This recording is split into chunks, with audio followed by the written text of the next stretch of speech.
Audio clip number 37 انشاءاللہ عز و جل سورہ بقرہ کی آیت نمبر 108 سے لے کر 110 کی تلاوت، ترجمہ اور تفسیر صراط الجنان سنیں گے۔ بسم اللہ الرحمن الرحیم۔ ترجمہ: اللہ کے نام سے شروع جو نہایت مہربان رحمت والا ہے۔ ام تريدون ان تسألوا رسولكم كما سئل موسى من قبل ومن يتبدل الكفر بالإيمان فقد ضل سواء السبيل۔ ترجمہ: کیا تم یہ چاہتے ہو کہ تم اپنے رسول سے ویسے ہی سوال کرو جیسے اس سے پہلے موسیٰ سے کیے گئے، اور جو ایمان کے بدلے کفر اختیار کرے تو وہ سیدھے راستے سے بھٹک گیا۔ کما سئل موسیٰ، جیسے موسیٰ سے سوال کیا گیا۔ تفسیر صراط الجنان میں ہے۔ اس آیت کی ایک تفسیر یہ ہے کہ یہودیوں نے نبی کریم صلی اللہ تعالی علیہ وسلم کی بارگاہ میں عرض کیا، جس طرح حضرت موسیٰ علیہ السلام تورات لے کر آئے تھے، اسی طرح آپ بھی ہمارے پاس ایک ہی مرتبہ سارا قرآن لے آئیں۔ بعض نے یوں کہا کہ ہم آپ پر اس وقت تک ایمان نہیں لائیں گے جب تک آپ اللہ تعالیٰ اور فرشتوں کو ہمارے سامنے نہیں لے آتے۔ ان کے سوالات کے جواب میں ان سے فرمایا گیا، کیا تم یہ چاہتے ہو کہ تم اپنے رسول محمد مصطفیٰ صلی اللہ تعالی علیہ وآلہ وسلم سے ویسے ہی سوال کرو جیسے محمد مصطفیٰ صلی اللہ تعالی علیہ وآلہ وسلم سے پہلے حضرت موسیٰ سے کیے گئے تھے؟ اے یہودیوں، جب میرے حبیب صلی اللہ تعالی علیہ وآلہ وسلم کی نبوت کا درست ہونا دلائل اور معجزات سے ثابت ہو چکا تو پھر ایسے لا یعنی سوال کیوں کر رہے ہو؟ اور اے ایمان والو، بے شک یہودی دھوکے باز اور تم سے حسد کرنے والے ہیں، اور ان کی تمنا یہ ہے کہ مسلمان کسی نہ کسی مشکل میں مبتلا ہوں، لہٰذا ان کی کوئی ایسی بات قبول نہ کرو جو بظاہر نصیحت لگ رہی ہو، اور یاد رکھو کہ جو ایمان کے بدلے کفر اختیار کر کے اپنے دین سے پھر گیا تو وہ سیدھے راستے سے بھٹک گیا۔ دوسری تفسیر یہ ہے کہ کفار مکہ نے حضور پرنور صلی اللہ تعالی علیہ وآلہ وسلم کی خدمت میں عرض کیا کہ آپ سارا قرآن ایک ہی مرتبہ لے آئیں۔ کسی نے کہا اللہ تعالیٰ اور فرشتے ہمارے سامنے اعلانیہ آ جائیں، کسی نے کہا کہ کوہ صفا کو سونے کا بنا دیں۔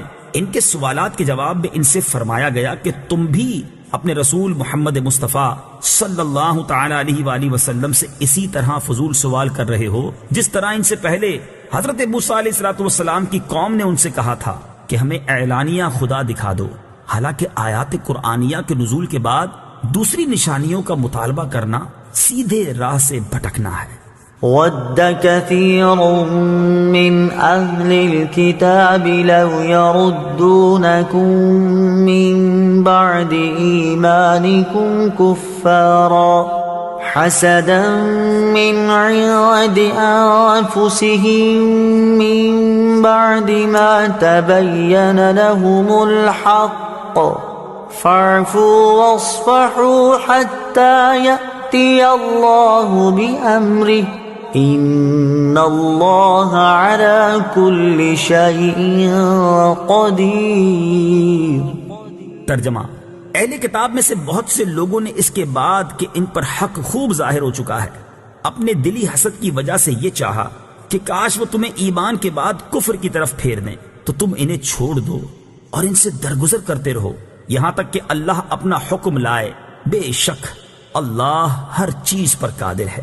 وَدَّ كَثِيرٌ مِّنْ أَهْلِ الْكِتَابِ، بہت سے اہل کتاب نے چاہا۔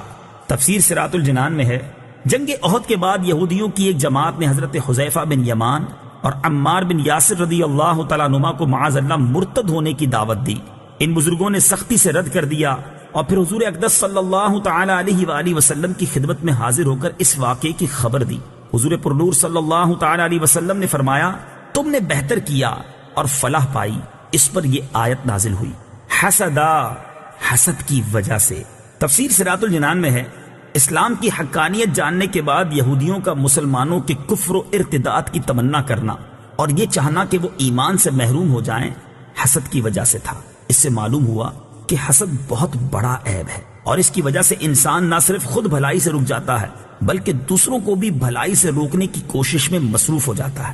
لہٰذا ہر مسلمان کو چاہیے کہ وہ اس سے بچنے کی خوب کوشش کرے۔ ابو داؤد شریف کی حدیث ہے، حضرت ابو ہریرہ رضی اللہ تعالیٰ عنہ سے روایت ہے، رسول اللہ صلی اللہ تعالی علیہ وآلہ وسلم نے ارشاد فرمایا، حسد سے دور رہو، کیونکہ حسد نیکیوں کو اس طرح کھا جاتا ہے جس طرح آگ خشک لکڑیوں کو یا فرمایا گھاس کو کھا جاتی ہے۔ فاعفو، تو تم معاف کرو۔ تفسیر صراط الجنان میں ہے، کفار کے ساتھ جنگ کے ذریعے بدلے لینے کی بجائے نرمی کی تمام آیات کا یہ حکم ہے کہ وہ جہاد کی آیتوں سے منسوخ ہیں، جیسا اس حکم کے آخر میں خود فرمایا، یہاں تک کہ اللہ اپنا حکم لائے، اور وہ حکم جہاد و قتال کا ہے۔ وَأَقِيمُوا الصَّلَاةَ وَآتُوا الزَّكَاةَ وَمَا تُقَدِّمُوا لِأَنفُسِكُم مِّنْ خَيْرٍ تَجِدُوهُ عِندَ اللَّهِ إِنَّ اللَّهَ بِمَا تَعْمَلُونَ بَصِيرٌ۔ ترجمہ، اور نماز قائم رکھو اور زکوٰۃ دو، اور اپنی جانوں کے لیے جو بھلائی تم آگے بھیجو گے اسے اللہ کے یہاں پاؤ گے، بے شک اللہ تمہارے سب کام دیکھ رہا ہے۔ وَأَقِيمُوا الصَّلَاةَ، اور نماز قائم کرو۔ تفسیر صراط الجنان میں ہے، یہاں مسلمانوں کو اپنی اصلاح نفس کا حکم دیا جا رہا ہے۔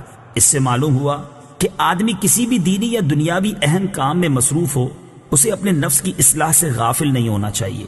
عین حالت جہاد میں بھی نماز خوف کا حکم موجود ہے۔ طلاق کے مسائل بیان کرتے ہوئے بھی اللہ تعالیٰ نے نماز اور تقوی کے احکام بیان فرمائے ہیں۔